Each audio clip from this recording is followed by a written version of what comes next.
Julien, Lucas, Antoine.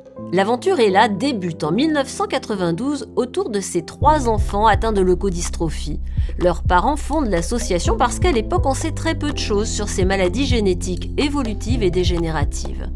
Dès 1993, Ella lance son premier appel d'offres pour mobiliser les chercheurs. Et cette même année, les professeurs Patrick Aubour et Jean-Louis Mandel découvrent le gène responsable de l'adrénoleucodystrophie, une prouesse scientifique clé. Ella n'aura désormais de cesse de fédérer la communauté scientifique pour trouver des traitements contre la maladie. En 2010, le professeur Aubour propose une thérapie inédite à la famille du jeune Clément, 4 ans, porteur du gène déficient, une autogreffe de moelle osseuse combinée à une thérapie génique. Ces cellules souches prélevées sont corrigées génétiquement en laboratoire avant de lui être réinjectées, et ça marche. Clément est aujourd'hui un adolescent de 15 ans en parfaite santé, une première mondiale porteuse d'un immense espoir. En 2015, c'est le jeune Tristan, atteint du syndrome Aicardi-Gouttière, qui entre dans un essai clinique.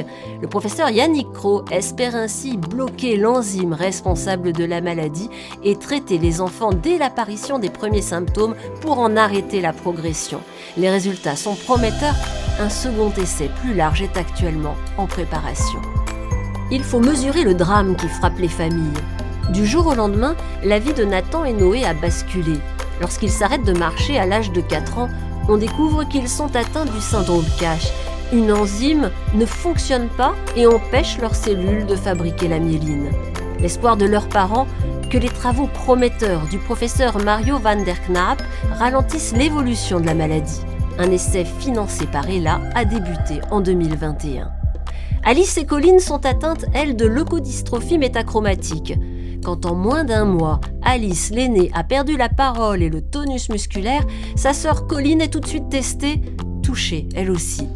Mais s'il est trop tard pour Alice, il reste un espoir pour Colline, bénéficier d'une thérapie génique pour stopper la maladie. Une course pour la vie soutenue par Ella.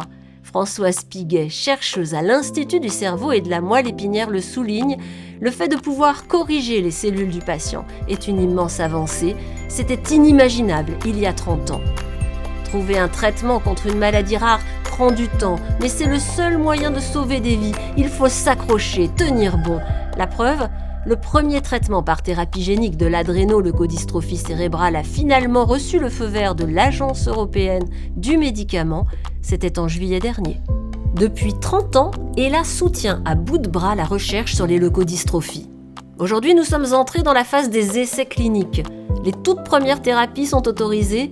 L'espoir est grand de voir enfin des traitements proposés à tous les enfants en dehors des phases expérimentales. Le combat continue.